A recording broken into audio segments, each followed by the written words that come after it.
standing right here, eyes peer with my mind clear, never look rear, only up, never down.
Mais bon, on va parler aujourd'hui d'une Peugeot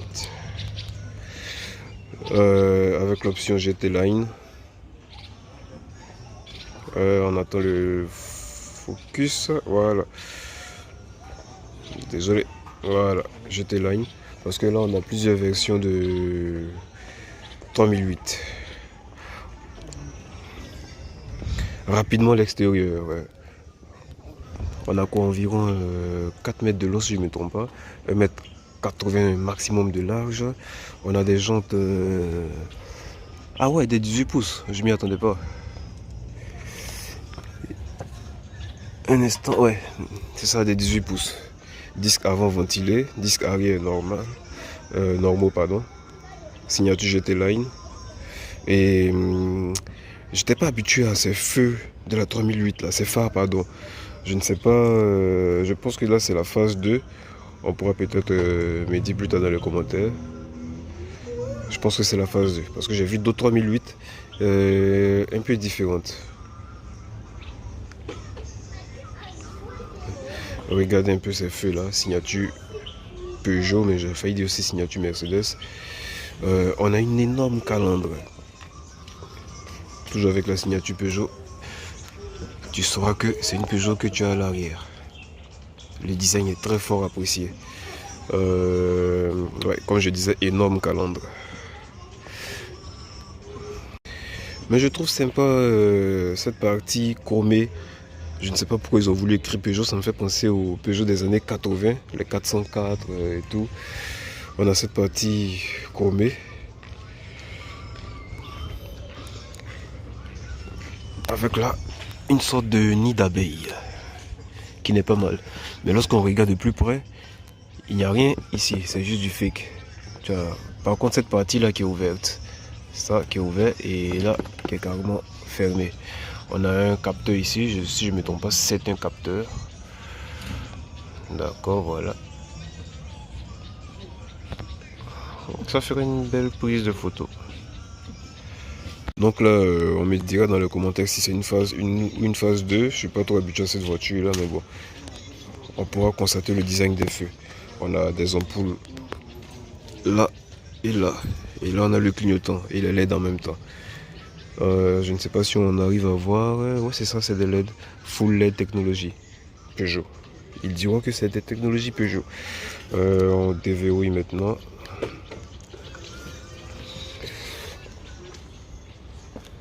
Regardez la signature lumineuse à l'arrière. Ça me fait penser à des griffes du lion. Le lion Peugeot, bien sûr.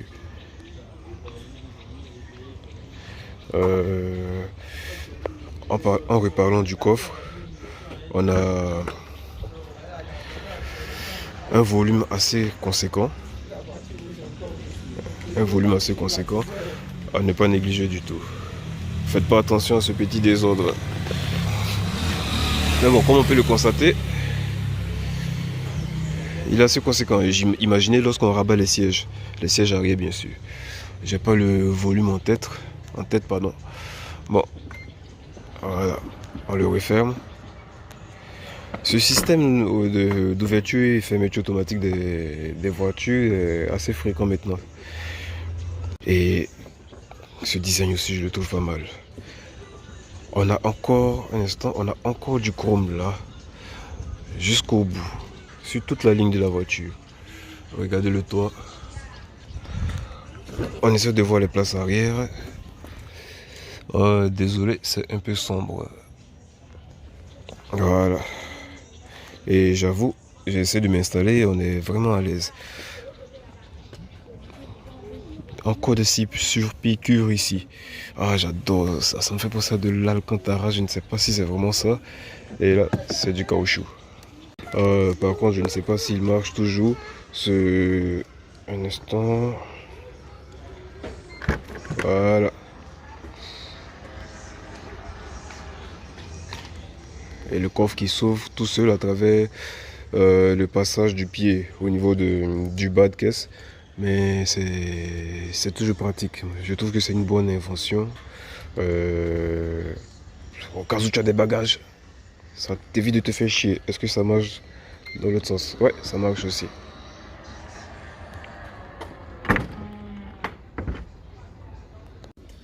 Donc les amis, voilà, nous sommes à l'intérieur du Peugeot 3008. On est à quoi? 4 mètres de long si je ne me trompe pas.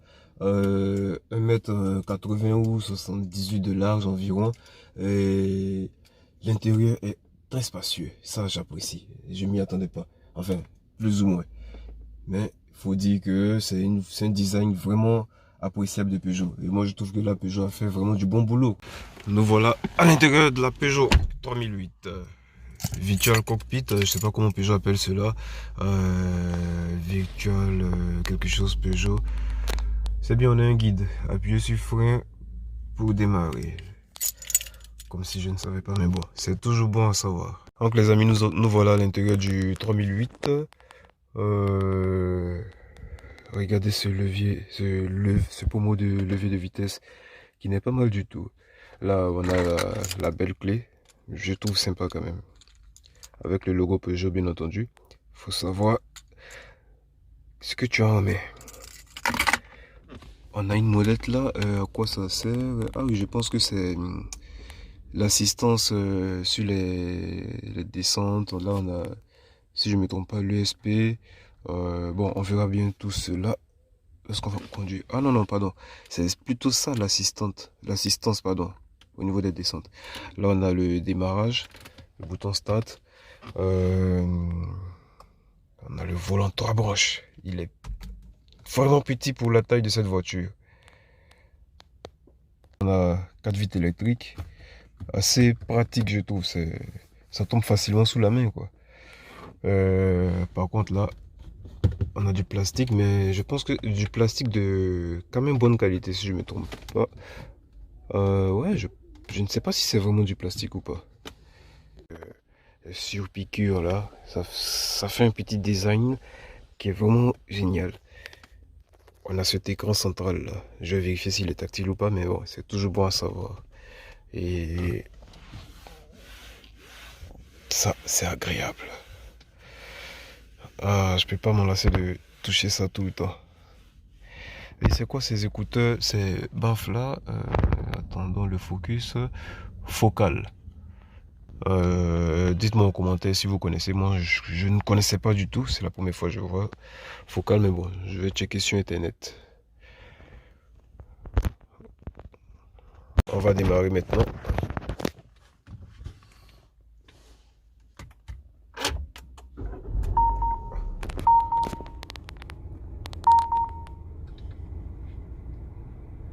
Et voilà comment il se présente. Là, on est déjà en position parking. Il y a un check, mais bon, on n'est pas là pour ça. Regardez ce tableau de bord là. Le Virtual Cockpit de Peugeot, pardon, j'ai oublié c'est quoi le nom précis. Mais bon, on verra bien. Là, les différents modes, regardons un peu à quoi ça ressemble navigation. Je vais essayer ça. Ah ouais. Là on a quoi? Température. Je viens de démarrer donc il n'y a pas grand chose à dire. Qu'est-ce qu'on a? Autonomie. Ouais, autonomie. Puis le temps depuis lequel je roule. Ensuite, voyons voir minimal. Qu'est-ce que ça donne? Ah ouais. D'accord. Ensuite, je change cadran. Ouais, là c'est qu'il y a de plus normal. Vous remarquez l'aiguille de contour et du kilométrage tourne en sens différent. Ensuite, ça me fait penser à la Peugeot 308. On essaie de changer encore. Conduite, qu'est-ce que ça donne? Ah ouais, ça c'est pas mal. Mais par contre, ah oui, heureusement on a le kilométrage ici. Sinon j'allais dire ça s'affiche un peu bizarrement là, c'est pas très lisible. Et là on a le contour, voyons voir. Ah ouais. D'accord. Et c'est bien de voir le véhicule affiché comme ça. Ça donne une impression de caméra 360. Ensuite, instant, navigation. D'accord, je suis pas trop fan, mais bon. Personnel. Voyons voir ce que ça donne. Oh là là, c'est beau. Ah ouais, ça j'ai déjà vu. Minimal. Voilà, tu regardes simplement ton, ton, ton kilométrage, enfin ton compteur, pardon, ton compteur de vitesse. Désolé. Cadran, ça j'aime bien voir. Voilà. Voyons un peu. Oh, on a la signature GT Line. On est sur un pack GT Line à ne pas oublier. Un instant, voilà. On a la petite molette ici qui nous sert à changer les différents modes au niveau de l'écran. Ça, logiquement pour enfin, le volume, comme on peut le constater. Ça, qu'est-ce que c'est? Je ne sais pas, rien ne se passe. Mais bon, on a le téléphone et puis bref. On a même des palettes au volant. C'est pas mal ça, je ne sais pas si on peut le voir. Voilà. Un instant, le moins et le plus. C'est bien, c'est sympa les palettes au volant. On a... Ah ouais, ça c'est vieux ça. J'ai l'impression de voir une 307. Voilà, Peugeot n'a pas trop réfléchi là-dessus. La commande des vitres... Pardon, qu'est-ce que je raconte? L'allumage des phares et clignotants. Et là, c'est essuie-glace. On a le levier de vitesse ici. Sympa. Est-ce que on a le chargeur? Ah ouais, on a le chargeur par induction. Ça, c'est très sympa. Je m'y attendais pas. C'est toujours pratique. Autre chose à ne pas oublier, sur ce modèle de 3008, Peugeot a carrément innové au niveau du design. Là. On a l'impression d'être dans un cockpit d'avion. Là, on a la clim. Désolé. La clim, j'espère que je fais le bon réglage. Là, on a quoi? Musique, si je ne me trompe pas. Boussole ou quoi. Ok. Ah, on a même les sièges chauffants. C'est pas mal ça. Bon, j'en ai pas besoin en ce moment. Ah oui, ça marche, hein. D'accord.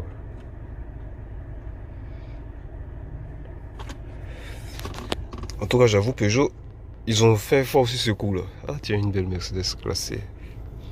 Vraiment la précédente génération de 3008 qui était franchement moche.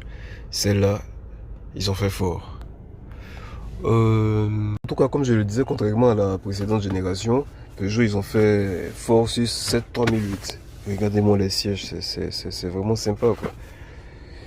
C'est vraiment sympa. Ils ont fait fort. Donc, je repositionne ça. Ça me fait penser aux anciennes BMW. Les Allemands, ils avaient déjà cette longueur d'avance. Regardez un peu ce que je viens de découvrir. Pardon. Voyons voir. Ha ha ha. Regardez-moi ce toit ouvrant là. C'est pas sympa ça? Peugeot, félicitations pour ces modèles là. J'ai pas encore conduit la 5008, mais déjà pour la 3008, c'est vraiment pas mal. Rapidement du levier de vitesse. Un instant.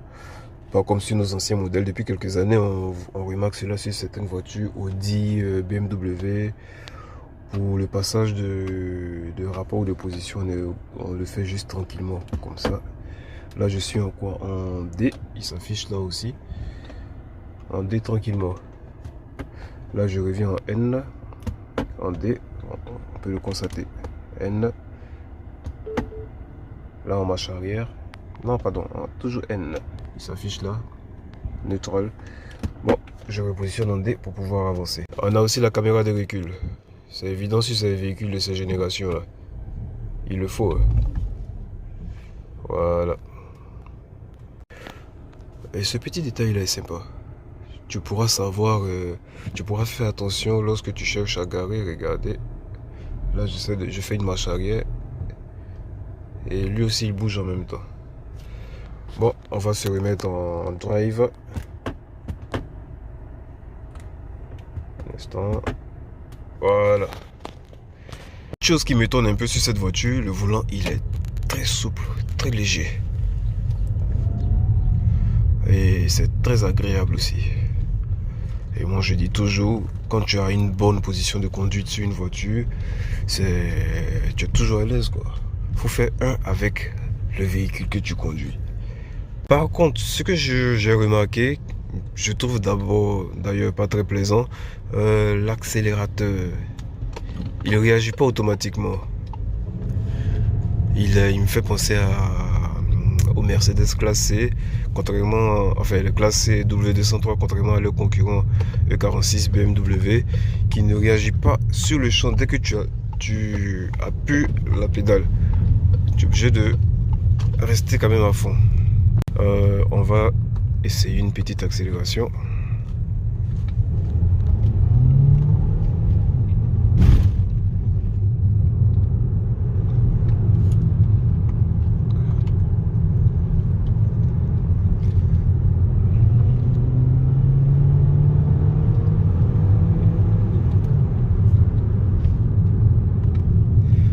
Je ne sais pas si...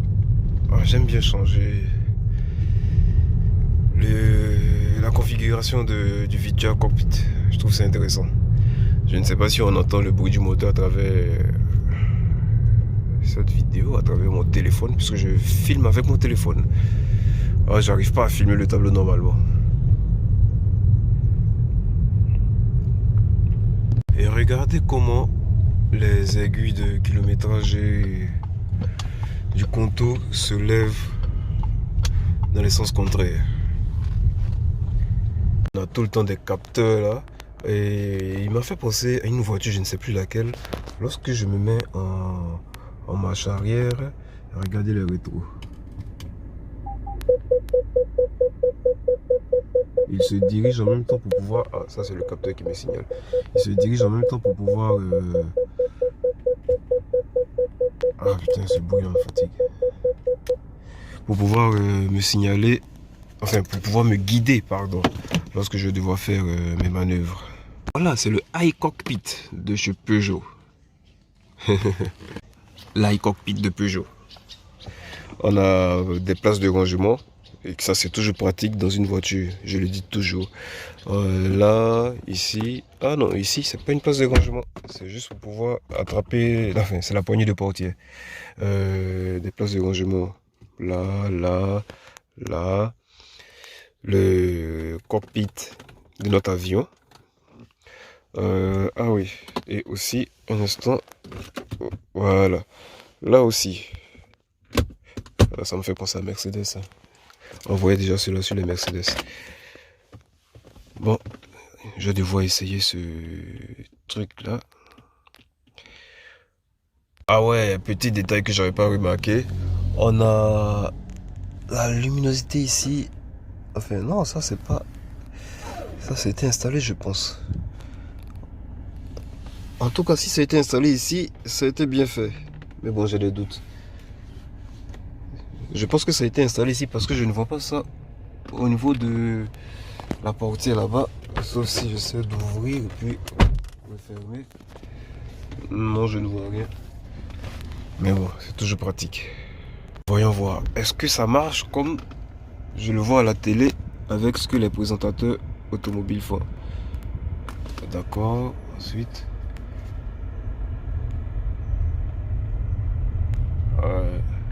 Ah ouais, je sens le véhicule en train de freiner, regardez. Je vais retirer mon pied de l'accélérateur et du frein, je ne touche rien. La voiture, je ne sais pas comment expliquer.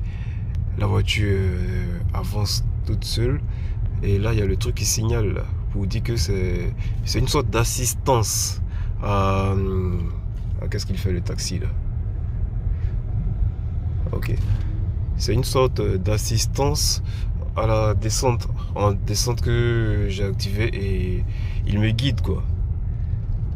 Là, logiquement, la voiture devait aller un peu plus vite, mais il prend son temps. Ce véhicule prend son temps. Désolé, messieurs. Ah, je vais essayer. Non, non, c'est pas ici. Je vais essayer de faire une surprise à quelqu'un. Et ça, c'est un système électronique qui est quand même intéressant.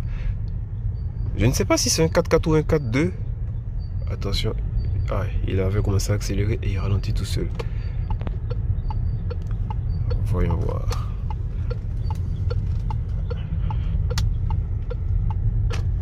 Ouais, c'est ça, c'est bien ça. Franchement, je suis assez bluffé. Comme si j'ai bien fait de prendre ce véhicule là de nuit. J'avais même pas remarqué la luminosité ici. Et là aussi. Bon, malheureusement, j'ai essayé de faire la surprise à un pote. Je l'appelle, il ne décroche pas. C'est bien dommage. Ok, on y va. C'est sympa ça. Mais bon, ça distrait. On va se concentrer sur la conduite. Voilà, ça y est, j'ai trouvé le truc. Là, c'est les différentes modes de conduite ou différentes motricités. Là, on est à la conduite sur route. Et si je fais ça, c'est la conduite prévue sur neige. Et là, c'est dans la boue. Et là, dans le sable. Et ça, c'est désactiver l'ESP, simplement. Donc, on va voir un peu ici. Là, je suis en mode normal. Motricité adaptée mode neige. Je ne sais pas si ça se voit. Mode boue. Ensuite, mode sable. Ensuite, ESP désactivé. Et je reviens au mode normal. Je me pose la question si c'est une 4x2 ou une 4x4. Je trouve l'éclairage très clair, très sympa. J'imagine voyager la nuit dans le noir carrément avec cette voiture là. Qu'est-ce que ça donne?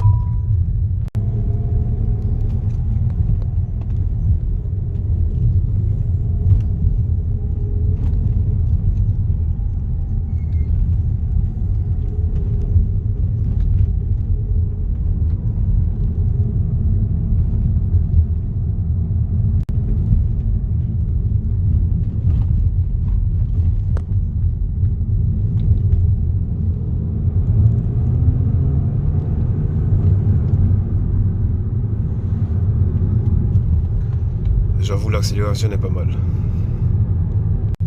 Et là, il fait nuit. Mais comment j'ai pu oublier la base? On est sur un moteur 1 litre 3, si je me trompe pas, de 140 chevaux. Ça fait bizarre. 1 litre 3, 140 chevaux. Bon, enfin, nous, on s'intéresse aux véhicules depuis un bon moment. Lorsque tu dis ça, ça sonne pas bien, quoi. Mais 140 chevaux, il accélère plutôt bien. Et vu que c'est une voiture récente, moi qui en ai 143 sur ma Mercedes, niveau accélération, c'est pratiquement pareil. Mais c'est intéressant de savoir que sur du 1 litre 3, tu as 140 chevaux, quoi. Ouais, et autre chose que je viens de remarquer. Là, je mets le clignotant sur la droite. Il y a une petite lumière qui s'affiche. Non, ça n'a pas marché. Ah ouais, je comprends. On a ce système sur certaines voitures. Lorsque tu tournes le volant à gauche, tu as l'anti-brouillard gauche qui s'allume. Et tu tournes le volant à droite, tu as l'anti-brouillard droit qui s'allume. Là, par exemple, si je fais ça, je ne sais pas si ça se constate. Voilà. Le petit cœur de la bête. J'espère qu'on a une bonne luminosité ou visibilité. Je m'attendais à un 3 cylindres, mais bon, c'est un 4 cylindres apparemment. C'est pas mal. Je pense qu'il doit faire un peu plus de 140 chevaux alors. Parce que sauf erreur de ma part, c'est le 3 cylindres qui fait 140 chevaux. Une voiture de 2000, je ne sais même pas, 2015 ou combien là, qui n'a pas le vérin, qui a encore ce truc là des années X, des années 90 et début 2000, encore sur le Toyota. C'est bien dommage. Donc voilà le cœur de la bête. Le moteur assez petit. Et le capot, il est très léger. Ah, cette façon de fermer là.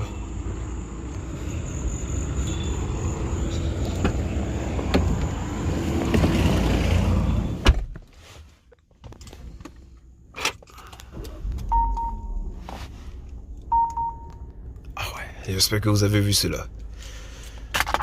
Les phares qui se lèvent automatiquement lorsque on démarre la voiture. On désactive le frein parking. Ensuite, j'ai un peu de lumière. Et j'avais oublié de parler de ces bouches d'aération là, qui sont assez design. Ah là, franchement, je trouve que Peugeot a fait du bon petit boulot, quoi. C'est vraiment pas mal. Votre message à l'Aquacie a Beldi. Franchement, je trouve que Peugeot râle. Bon, Dois-je désolé, l'envoyer? c'est Ça mon... marche. Dites-moi si vous avez besoin de quoi que ce soit d'autre. Merci Siri, j'ai pas besoin de toi actuellement. Bon bah, je n'irai pas sur une grande voie. J'ai pas envie de commencer la vidéo et bon, il fait déjà nuit. Mais j'avoue, le 3008 c'est une voiture que je conseille, quoi. Surtout pour quelqu'un qui veut avoir un véhicule qui est haut. Un véhicule qui est haut et bien se balader en ville. C'est pas à négliger. Donc la famille, merci d'avoir suivi la vidéo. Ah, regardez-moi cet éclairage là. Tu as de la lumière un peu partout. Là, ils ont pensé au conducteur, si c'est vraiment d'origine, et non au passager. Et tu as la lumière là, on a l'impression d'être dans un bar, quoi. Là, c'est les enfants qui vont vraiment adorer cela. Donc, merci d'avoir suivi la vidéo, et on se dit à la prochaine. Ouais, là, normalement, on doit avoir des capteurs. Voilà. Plein de capteurs qui nous signalent au cas où on est proche d'un obstacle. Je sais même pas si j'ai bien garé. Ok. Voilà. Est-ce que l'écran est tactile? Ouais, l'écran est tactile. Mais bon. Là, c'est... Ouais, apparemment, on a la radio, les médias. On a la température ici. La climatisation, est-ce que... Ah ouais, ça c'est sympa. On peut... Attends, je baisse la température. Et là, c'est... Ah non, ça c'est la ventilation. Ah ouais, c'est ici que je règle la ventilation. D'accord. Ensuite, apparemment on a tous les réglages ici. Là c'est la clim. Qu'est-ce qu'il y a à savoir? Clim, qu'est-ce que c'est ça? Bon, ça ne m'intéresse pas. On a l'heure et tout, mais bon, bref. C'est la clim qui m'intéressait. Voilà, c'était la vidéo du 3008. Merci d'avoir suivi la vidéo. Petit détail.